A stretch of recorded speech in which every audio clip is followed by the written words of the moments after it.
সবকিছু ভুল দেখছিলাম। এত বড় ভুল হলো আমার, এতটা মনের ভুল।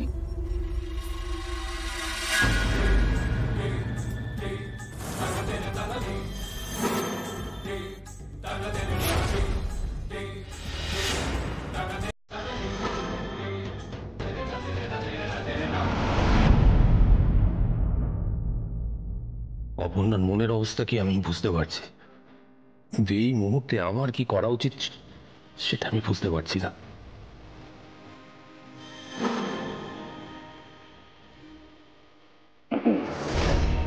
তুই করেছিস এসব?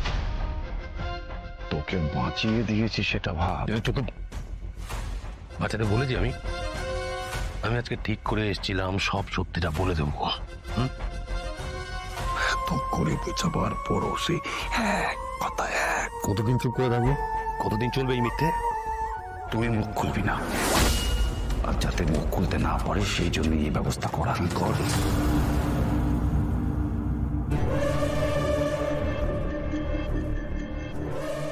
তোমাকে আমি মিথ্যে বলতে পারবো না অপর্ণা, কিন্তু যেভাবে তোমাকে ভুল বোঝানো হচ্ছে সেখানে আমি কিছুই করে উঠতে পারছি না। প্লিজ আমাকে ক্ষমা করো।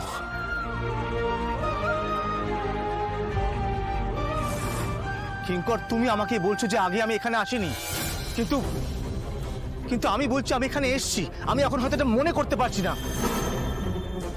ওকে অন্যভাবে বোঝাতে হবে। এই বাড়ি নিয়ে বেশি কথা বলতে বা ভাবতে দেওয়া যাবে না কাউকে। দাদা তুমি বলো না, আমি এই বাড়িতে আগে এসেছি তাই না? হ্যাঁ এটাই তো সেই বাড়ি। এটাই সেই বাড়ি। এই বাড়িতেই আমরা এসেছিলাম, একটা সময় খুব আসতাম, তুমিও একবার এসেছিলে। এটাই সেই বাড়ি। কিন্তু এরকম ছিল না, এরকম ছিল না। এই বাড়ি কার বাড়ি? এই বাড়ি কাল রাতেও এরকম ছিল না। রাতারাতি কি করে বদলে গেল সেটা আমি বুঝতেই পারছি না। প্রথমে অর্ক স্যারও ভুল বলছেন, কিন্তু তারপর তো এখন বলছেন যে না, অর্ক স্যার এখানে এসেছিলেন। আপনার কোথাও একটা ভুল হচ্ছে কিঙ্কর স্যার। আমার ভুল হচ্ছে না অপর্ণা, আমার ভুল হচ্ছে না। আমি বলেছিলাম না এটা আমাদের এক্স স্টাফের বাড়ি। বিভিন্ন কাজের সূত্রে আমাদের এখানে আসতে হয়েছিল, তখনই অর্ক একবার এসেছিল এখানে। একবার না, একবার না, আমি এখানে অনেকবার এসেছি। তাই তো বলছি জায়গাটা খুব চেনা চেনা লাগছে আমার। কিন্তু এটা এটা আমাদের অফিসের কোন এক্স স্টাফের বাড়ি? এরকম বাগান বাড়ি। একটু বেশি ভাবছো তুমি অর্ক, একটু বেশি ভাবছো। আরে আমাদের তো বাড়ি যেতে হবে, চলো চলো। আরে আমি বুঝিয়ে বলছি। আরে তোমার হ্যাঁ এসছো তো। আরে হ্যাঁ হ্যাঁ এসছো আগে। আমি আসবে কোনো আসুনি, একবার এলে আমার সঙ্গে। বসো বসো বসো।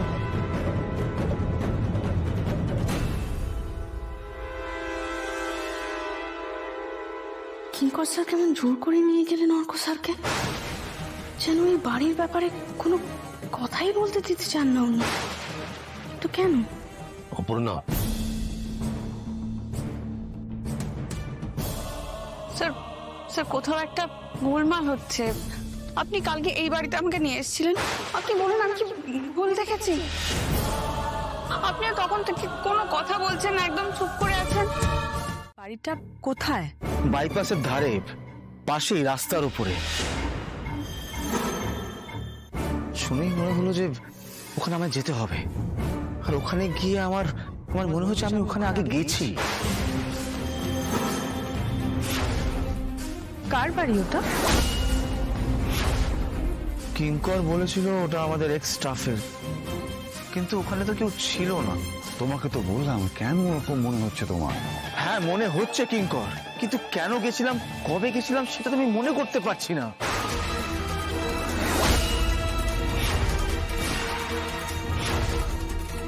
অর্ক, হঠাৎ তুমি ওরকম একটা জায়গায় যেতে গেলে কেন?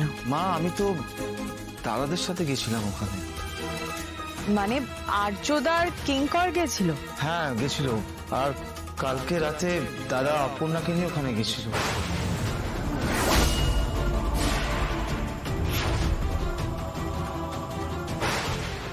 আর্যদা অপর্ণাকে নিয়ে রাতে? মানসি, ঝড় বৃষ্টি হচ্ছিল, ড্রাইভ করা যাচ্ছিল না, তাই দাদা পাশেই বাড়িটা ছিল তাই গেছিল ওখানে। ওই বাড়িতে আর্য অপর্ণাকে নিয়ে? হে ভগবান!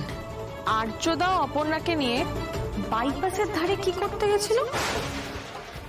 সেটা তুমি দাদা আসলে জিজ্ঞেস করো না। এই বাড়িটা মাথা থেকে কিছুতেই বেরোচ্ছে না।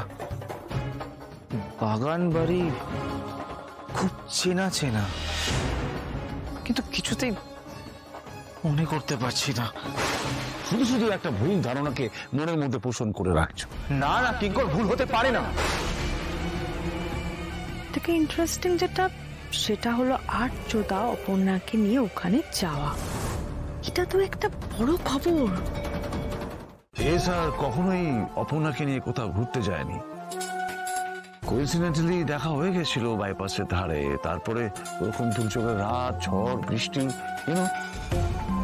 সামনে বাড়িটা ছিল তাই ওখানে শেল্টার নিয়েছিল। That's it. যাই হোক, যেটা হয় সেটা তো ভালোর জন্যই হয়। তবে আর্যদা আর অপর্ণার মধ্যে একটা তো কানেকশন আছে। অপর্ণা যতবার সমস্যায় পড়েছে, আর্যদা কিন্তু ঠিক হেল্প করেছে।